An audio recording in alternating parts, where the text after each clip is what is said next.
How would the baddies of DC pay their respect to a dead Batman? 1. The League of Assassins attempts to resurrect him. Batman has many enemies, but none respect Batman more than the League of Assassins. Ra's al Ghul considered Batman as the only heir fit enough to take his place as leader of his organization, so much so as to lend his daughter's hand to him. Ra's calls Bruce detective out of his respect for his skills, and is one of the few people who deduced Bruce's identity, also keeping it a secret out of respect.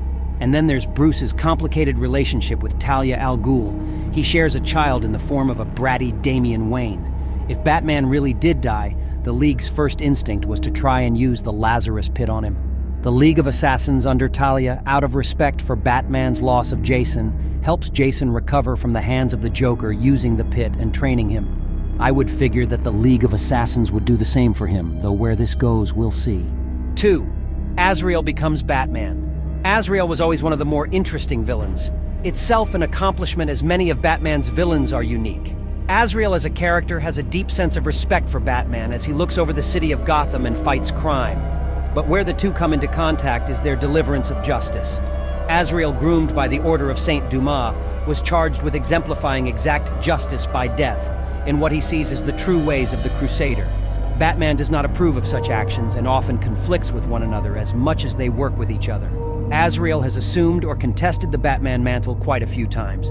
The first time after Batman is injured during the Nightfall arc. 3. Red Hood lays off the guns for a bit. Jason and Bruce have had their conflicts and problems with each other, but at the end of the day, Bruce does trust Jason, and in turn, Jason does trust Bruce. Jason may not agree with Bruce's way of thinking, but it doesn't mean Jason doesn't to try and understand why Bruce does what he does, and he has shown that quite frankly. So at least for a bit, Jason would probably keep his head low for some time. This doesn't mean he won't kill if he has to, but he definitely will change how he acts. 4.